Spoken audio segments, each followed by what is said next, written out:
Okay, so part 3 is here. Now, Paul really surprised me towards the end of the podcast with what is it that we could potentially do and what we can get ourselves in touch with. Also, I wanted to know, so we dive deeper into the ethical side of it. And what we touched upon is something I did not expect about being on a civilization approach towards AI. So it's not something temporary, it's not something trendy, it's something that's going to impact us globally, but also more than globally on a civilized level. And he took me deeper into and also widened my perspective. Now, I wasn't really all the time convinced about generative AI, but I liked his approach and how he invited me to think differently about it. I know we're still in the beginnings of AI, but maybe there's hope. I don't know. You tell me. Let me know in the comments after you listen to this week's episode. Enjoy. Towards a Star Trek economy where we're all working together, and they call it the Federation, so they're all working together, or you're heading to a Star Wars where we've got division and we're fighting each other. There's an empire, yeah. So those, because it's the future, both are possible, yeah. So we're heading towards something new because it's operating at the civilization level. Yet, if you look at our current politics, we're breaking away from Europe and the globalism, and we're becoming more nation state, more tribal. So there's almost like a reaction against globalism in that we're going towards more tribal behavior. However, we're going backwards, going forwards. We're going backwards. However, the wave that's coming operates at civilization level. So the technology is civilization level, but so are the problems. So global warming. So quite often you hear people say, well, what's the point? China generates more CO2. What's the point in the UK doing something about it? Yeah. In one sense, they are right. We can't act at an individual country level when it's a civilization level problem. Yeah, it's global. So in a way, the technology says to us, we could solve these problems because for the first time in human history, we can operate at a civilization level. Yeah. So if we don't have civilization level technology with civilization level problems, then as humans, we need to operate at civilization level structures. And we have some of those. So United Nations, we have charities, non-governmental organizations. So these things aren't new. We've perhaps been a little bit disappointed in some of these structures, but we've already had the thought processes. We wanted to eliminate World War I type scenarios with the League of Nations. That failed. We had World War II. We've now got the United Nations. And if we read our newspapers, watch the news, social media, whatever, we get the impression that those things are about to collapse. If Trump gets in, how much more would these structures collapse? Yeah. Yet, what all this technology, what these waves are telling us is we're going the wrong way. We need to turn around, look forward, and understand the future can only be solved by cooperation at the civilization level.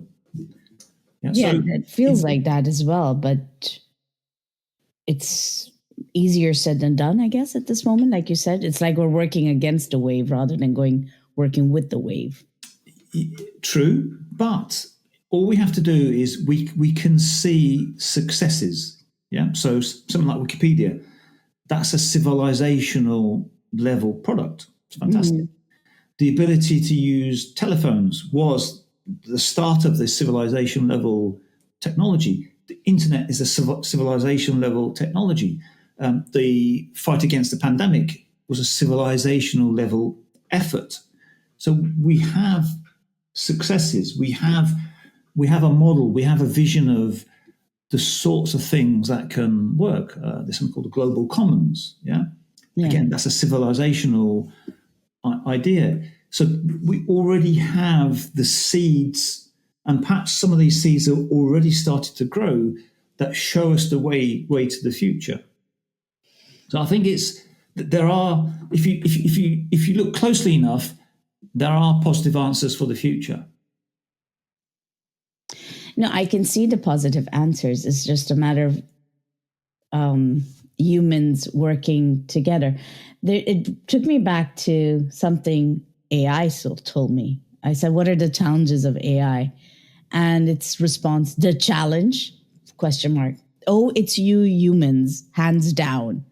You're always so unpredictable.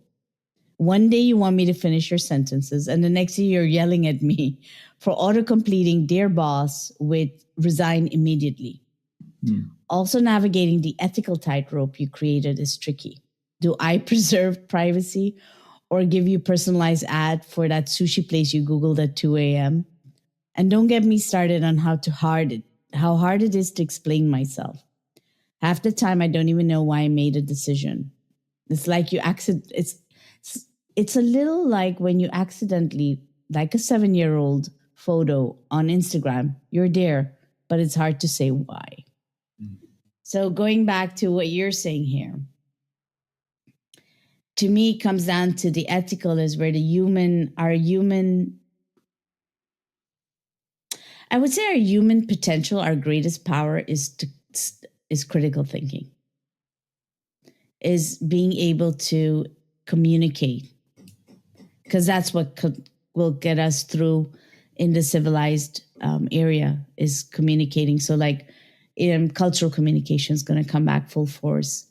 You mentioned that if you have someone like Trump coming in, what does that really mean? BRIC is trying to get, the BRIC countries are trying to get stronger. So communication is at the heart of the ethical challenge then. Yeah. I mean, the BRICS countries coming together is an example of a civilizational effort. Yeah. So we can agree or disagree with them. Yeah. The positive is they're going to work together. Yeah. That might be the detriment to others, but they've already worked out that they need to work together. Go ahead. No, so what's coming to me, and I'm just thinking along here, is it then saying that these structures that seemingly look like they're breaking down actually need to go back to the drawing board and rebrand themselves, almost like restructured inside, to be able to navigate these kinds of conversations going forward? Because you still need something at that global level that once upon a time was good for after World War II is now, it needs to go one step ahead again. Yeah, no, I'm absolutely. Whether we like it or not, some of these things are already happening. So you've got the OSI, Open Standards. So we come together and we say, well, you travel a lot, right? So you go from country to country, and how annoying is it to have different plugs? Yeah, it's just a pain in the backside. Yeah. If you go back to the early periods of energy generation, that notion of different plugs was within countries. So you go from London to Manchester, and you might need 10 different plugs, because every place you went to had different plugs. So it was completely inefficient. So we've already seen how standards have helped electricity plugs within a country. It's probably too costly for everyone to use the same plugs, because once you've got your country sorted, to repair everything and put new, it just doesn't make sense. Yeah. But you have those notion of standards just about everywhere you look. So cars have crash testing. They have energy efficient standards. They have when you're doing banking, banks have to operate in a certain way. They have to take certain security protocols, and if they don't, they could be sued. So we've already accepted standards in certain areas, and we require more and more standards. If you're taking a flight, that plane would have been constructed with engineering philosophy, engineering ethics. The pieces would have been manufactured to certain tolerances. Yeah. Mm-hmm. So there's already in different parts of our civilization acceptance of standards and common working practices. Yeah. So And I think would that be what would be the current best solution? I would say current best solution for AI. Yeah, because it's already started. Yeah. So if you step down one level from AI, you have data. Okay. So in Europe we have GDPR. If you go over to the States, if you go over to the USA, different states have their own versions of GDPR. Other countries are buying into it, even though the UK has left the EU. If you want to sell into Europe, you still have to respect GDPR. Mm-hmm. So we're already getting a sense of how we work with data. Mm-hmm. And then the next, we go back up to the AI level. So the EU has the AI Act, and quite often those ideas will be copied by other jurisdictions, because mm-hmm. why reinvent the wheel when you see something that works? Yeah. So it's a question of catching up. Now, some organizations, some companies will react, will fight against it. Yeah. But the one good thing about the United States is you've got the judicial system. So if something really does go wrong, lawyers get involved, and that's their way of solving something. You have a class action. If you go after Tesla or SpaceX with a class action that's worth billions of dollars, you would then get Elon Musk's attention. Yeah. So there are. It might be a complicated, difficult way, steps and chasms, but we get there. We get there eventually. So from another ethical perspective that I was thinking about is, okay, you're saying standardized, putting those checks into places.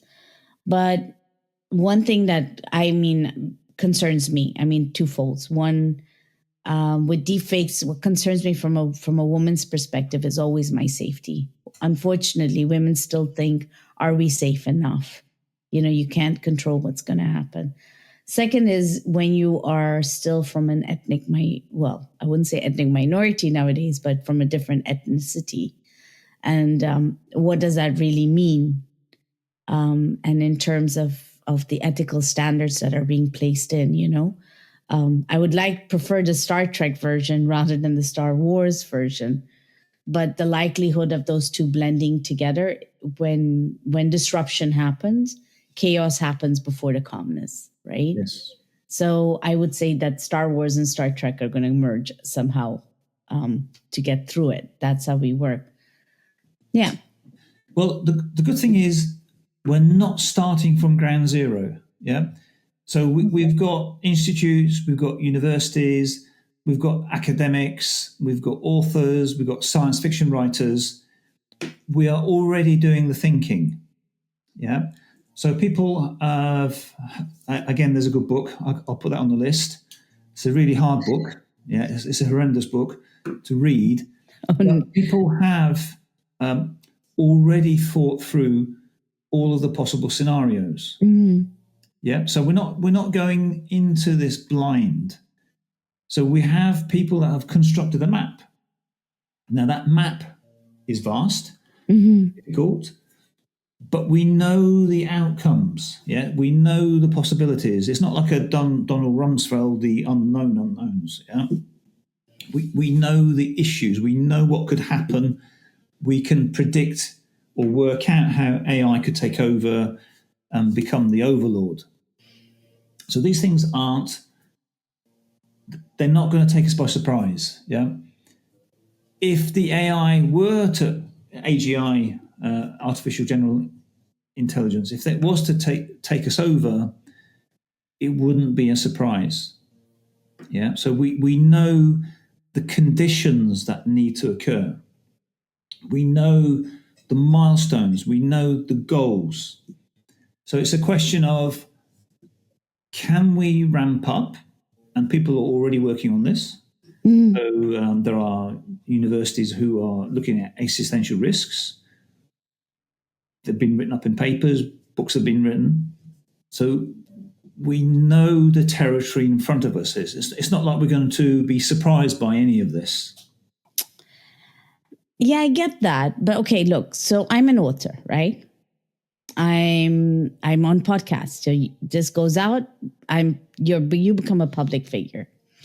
I go on Instagram and all of a sudden I see reels and the voice sounds very familiar. There's Anthony Hopkins' voice, but it's not something Anthony Hopkins would ever say. And I'm like, okay, so this is AI. This morning I saw something pop up from the New York Post. Yeah, New York Post. Sotheby's is selling an art by a humanoid robot. And I'm thinking, well, aren't they? The only way that this humanoid has been able to pick this thing up is by cherry picking other people's beautiful creativity, cherry picked it, and then created its own. And now it's going to be sold for 180K. Where's the ethicals on that? So even with all these maps and everything that are there, by the time it decides to get some answers, right? That mental health actually does get questioned as well. So then what?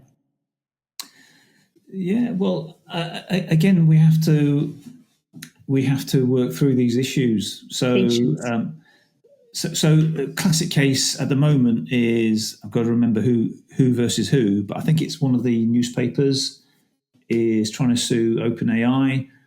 If all of the articles that you've written are then reproduced by OpenAI without attribution, so who is earning the revenue from that? You know, Yeah, who exactly. owns the copyright? Yeah. So we will need to have these debates. We went through that with music, then we came up with the streaming services. Mm-hmm. So the streaming services now pay royalties to artists. So that's probably worked out quite well. And if you're entering the music industry, you no longer have to fight with executives. You just put your music up there, and if people like it, off you go. Yeah. So we have precedent. We have managed to do this in certain areas. And I think it's just a question of, we'll probably go from disaster to disaster, from problem to problem. Lawyers will get involved. But that's how we created our laws. You know, we started off at the bottom, especially in the UK. It wasn't top down. And we looked at different cases as they occurred, made rulings, and then when we make new rulings, we refer to previous rulings, and we organically come up with ways of doing things. So at the heart of it, critical thinking still reigns. Yeah. Still reigns. So human communication is going to become more precious or more necessary, it sounds like. Yeah. Connections, being able to reach out, speak to each other.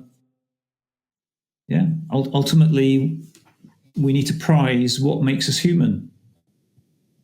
It's the bonds, it's the friendship, it's the ultimately what makes us human. Yeah. So we don't complain about the spade or the axe or the hammer or the screwdriver. Right? Yeah. We just use them. So why shouldn't AI be at our service? And in fact, that takes us straight back to the ethical considerations. AI should be at our service and not the other way around. Do you think currently we have it a little bit the other way around? Yeah, because we're not aware. Our data is being traded left, right, and centre. We're being nudged. Behavioural economics in action. We're being nudged. We're being sold to. We're being manipulated. So do you think marketing could be doing also a bit of a fact check on the ethical sides of things? Yeah. There's no reason why underhand practices should not be brought under control. So that should go under the part of standardization and criteria, I guess, certain criteria. I believe one country, I don't know if it's this country or in Europe, they're going to have certain levels, degrees of intensities of how crucial it is. Yeah, so that's basically the AI Act. So you would categorize your AI into different categories. Mm-hmm. So the most serious, so AI in charge of a nuclear submarine or nuclear power plant, obviously needs to be considered as high risk. Yeah. So you need to be much more careful.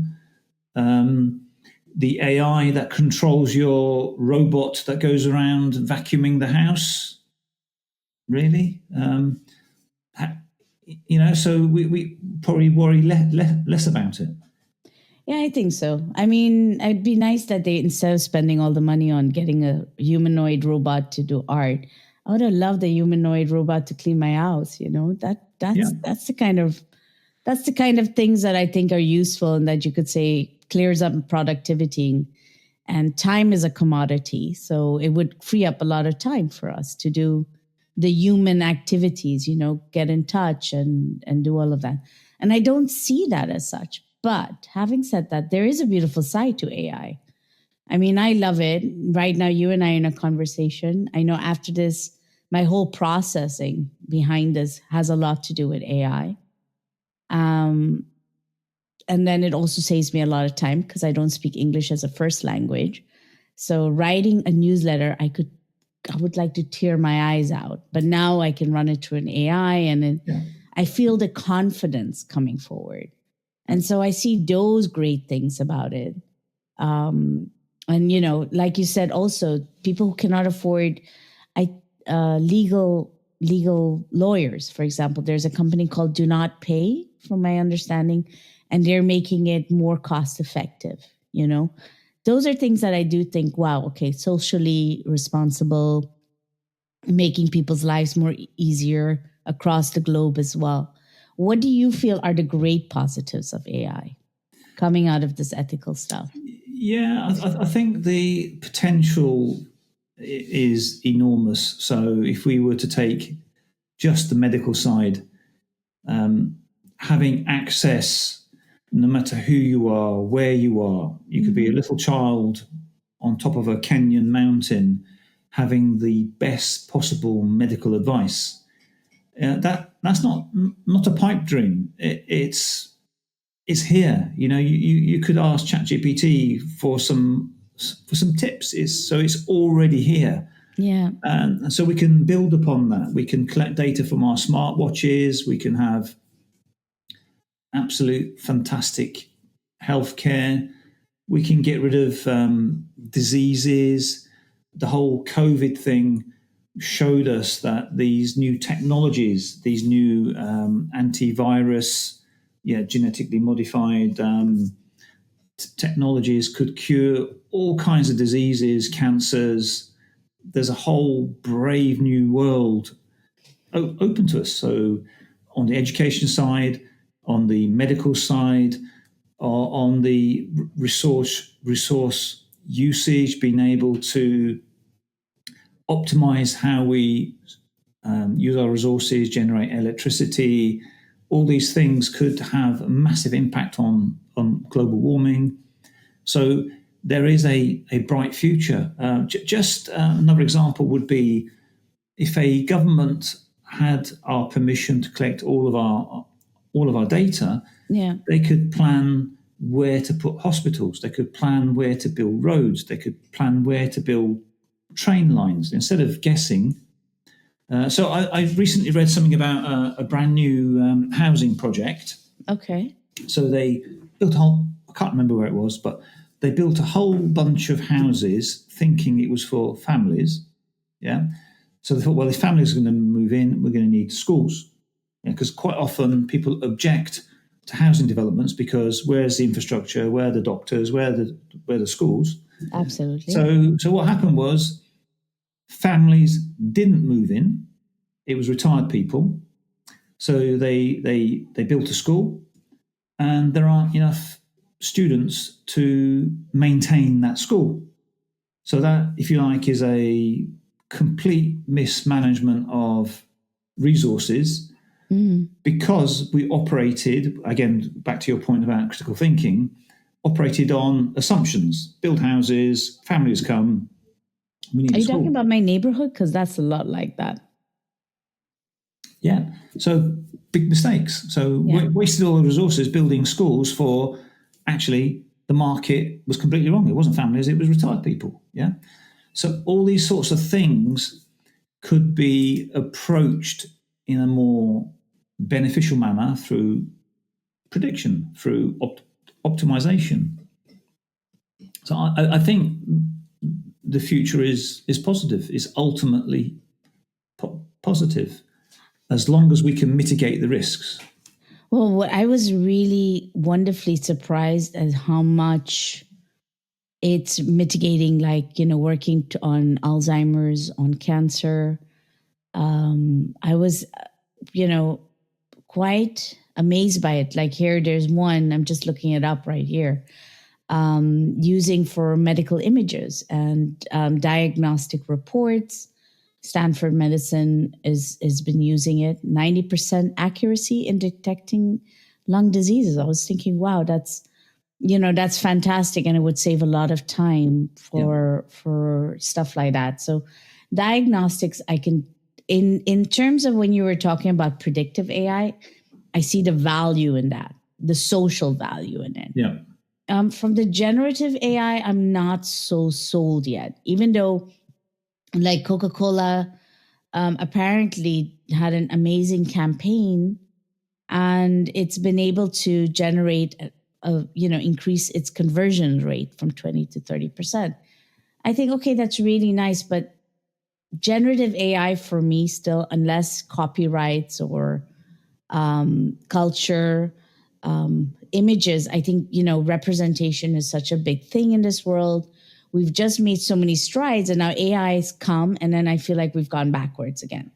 And then it's again a lot of exhaustion of working to proving. So predictive AI, I'm like in awe with it. Yeah. But generative AI, I'm just not sold as yet on the good of it. Okay, well, I can give you an example. Right now, Udemy is rolling out a brand new project. So if I explain the problem and then there's the solution, Yeah. So Udemy, you mentioned that you undertake Udemy courses, yeah.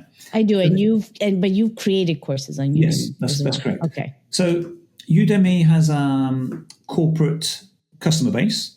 Mm-hmm. Now, if you put yourself in the position of a corporate, the HR team, large corporate, they may have 10,000, 50,000 employees.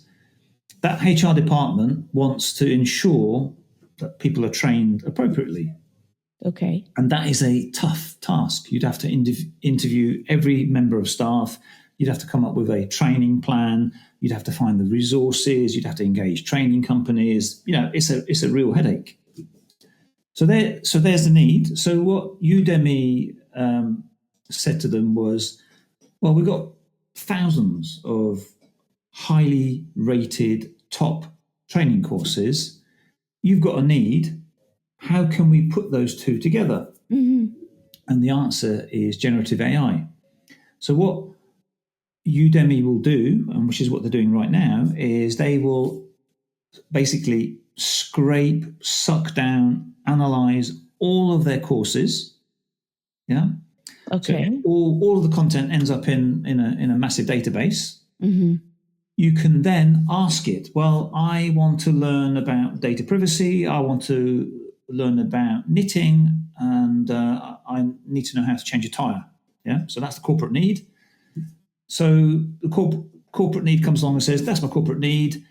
The Udemy database with its generative AI can now pull out the course modules for a particular person. So we can have individualized learning. So the corporates are happy because they can come up with courses tailored for their employees. Yeah. The employees are happy because they're not going to cover 50 modules that have no interest to them whatsoever. And it's going to specifically go after the specific units that are helpful to them. Yeah. And then Udemy is happy and the instructors are happy because they're now selling more courses. So that's a perfect example of a matching of available resources with need. So that's just one concrete example of taking education to the next level, which is individualized learning. So we'll go at Kirti's speed with the style of course that she appreciates and learns most from. So then maybe should I reframe it that with, I mean, for me, it's basically, it's not taking away the biggest beauty of humanity, which is creativity, critical thinking. I think those are the two things that make humans humans. Maybe I'm wrong. Maybe I'm not seeing it. Maybe I'm missing it. But those are the two things that really concern me. How it's your right to be creative, your right to be, explore and get all that. So yeah, maybe in that sense where you're coming from, I can see where it is of benefit. And I would be one of those who would definitely jump in all in and say, first one in, I love to learn and it's more personalized to my needs. I will definitely say yes to that. It's just a creativity. Maybe I'm just not. Okay, let me give you another example. So my daughter is currently at university. She's doing textile design. Okay. Yeah? The value of generative AI to her is in taking the brief. So she could spend hours and hours and hours creating mood boards, and the customer can say, no, I don't like it, I don't like it. Yeah. So it takes a huge amount of time to come up with a mood board. With generative AI, that's it. A few keywords, you've got a mood board. So you can save huge. So the generation of a mood board is basically a cost. It's a cost to the customer because they have to look at it. Yeah. And a cost to the designer because they're having to do lots of design work that effectively you junk. Yeah. You throw away. Yeah. You can't do anything with the mood board. It's just it just validates and confirms ideas. So in this case, the generative AI is bringing the customer and the supplier together to have a common language, a common design language. Yeah. So if you're not a designer, you may not know the name of opal blue or pea green teal or something. So you may not be able to verbalize the color. In fact, you might even be colorblind. Yeah. Yeah. So there's a language that the designer and the designer and the customer need to agree upon. So that ability to generate a mood board is absolutely fantastic. It takes away pain and is incredibly productive and allows that journey of co-creation of the customer and the designer. Okay. So in that sense, yes, I could see that as well. I would say time saving. Yeah. Okay. It's much to reflect upon. Now we're coming towards the end. I want to thank you. I mean, you've opened my mind. You've helped me think about things differently, wonder about it. I'm still in the amazement of the gap that's there. And I'm curious to see how we're going to bridge that gap and the speed of bridging that gap. Is there something that I have not thought about or touched upon that you think is worth for the audience to know? Yeah, I think so. When I go to schools, the first thing I do is I show them the Terminator image, and I say to them, "What's this?" And they say, "Killer robot." They say Arnold Schwarzenegger. They say T1000, whatever the technical number is. Yeah. Yeah. And I say to them, "No, you've all got it wrong." And I say, "Lazy journalism." Yeah. So the takeaway for your audience is we need to go beyond lazy journalism. Yeah, so we need to educate ourselves, and the best way we can do is play. Yeah, so when we were little children, how did we discover the world? We discovered it through play. Yeah, so we put blocks and they fell over, and we did sticky stuff. We got our hands full of paint and we got it all over our faces and the wallpaper on our clothes. That's how we learned. So my takeaway for the audience is go back, discover your child self, and play with these technologies, because quite a few of them are free at the moment. Yeah, so you've got OpenAI, you can generate text, you can generate images, you've got Perplexity, you've got Claude. For minimal cost, we can play with these technologies, and through play we will learn. Yeah, so that we can, at the end of the day, as you say, it's critical thinking, but it's also debate, and we need to join in on that debate. Yeah, so up until now it's been white male 30-somethings coming up with all these technologies for the rest of us. Yeah, so simple things like oxygen sensors don't work on dark coloured skin. Why? Because these technologies weren't tested on diverse groups of people. Yeah. Oh, so thank you for saying that.